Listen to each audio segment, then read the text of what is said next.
We have always been part of Europe, and I don't believe in peripheries and centres. We're all in a global world at the centre, and we're not peripheral. We also want to talk about a republic. Now, we don't mean a republic in the sense of beheading the kings and queens as was happened in the terror, or getting rid of what some of us refer to as the actual queen, the real queen who visited us finally last year. But a form of government in which governance is considered a public matter and not the private concern or property of rulers, and where offices of state are elected or appointed rather than inherited. And other words, of course, for this traditionally were politeia and commonwealth, familiar to all of us in the English-speaking world and the Greek-speaking world, where we were just last week in Athens with the Green European Foundation, Green European Party.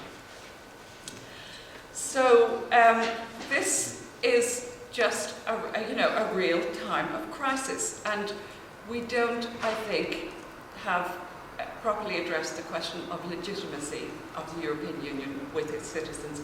It's a rumble that goes on all the time.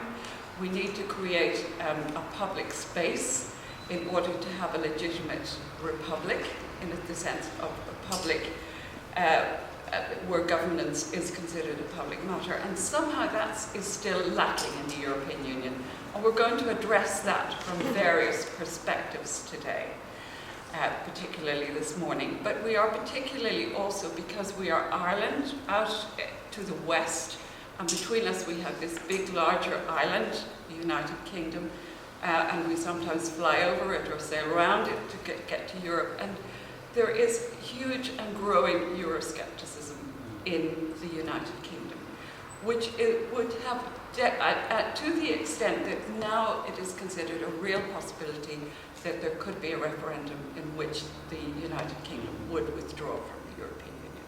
I would have never said that this was a possibility 5 years ago, but now it is a real possibility. And this would have devastating consequences for Ireland.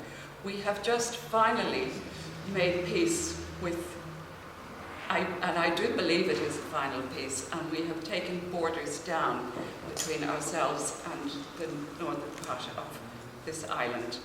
We have taken imaginary borders down between us and the rest and Great Britain, because Great Britain is the bigger island, and the United Kingdom of Great Britain and Northern Ireland is the United Kingdom.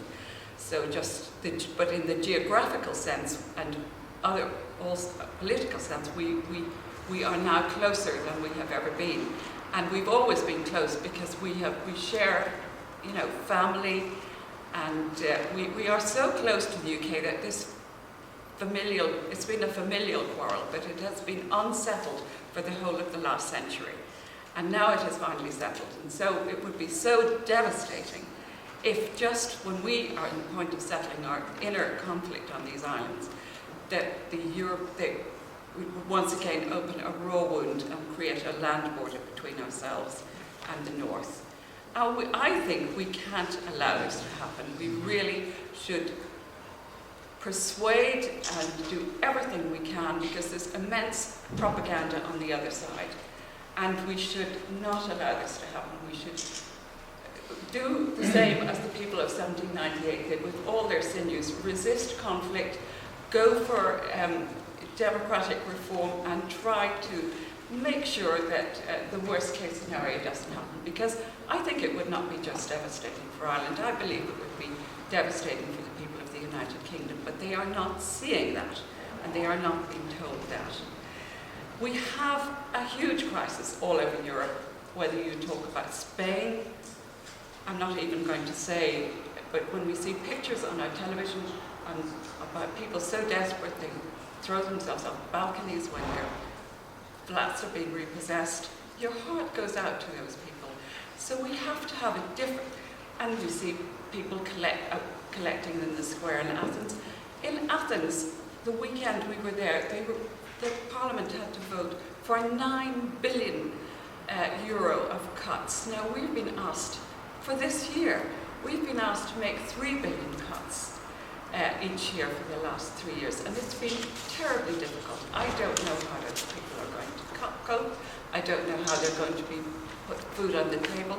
It is so serious, so serious. But I really do not feel that this is getting through to the centre.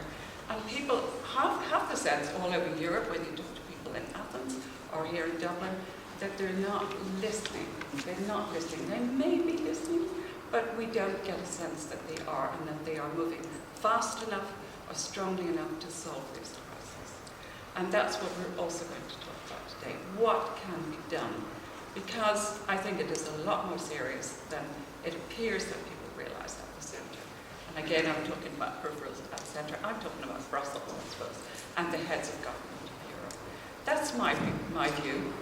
You all may have different views, but so let's explore that today, and let's do it in a kindly way in which we listen to each other and we don't throw bricks at each other, because that's actually as well what's happening. The south are throwing bricks at the north, Germany is throwing bricks down to the south, we're all throwing bricks at Brussels, and nobody, it seems, is listening. So we've always in the Greens to try to do this in a different way, so let's try to listen to each other today.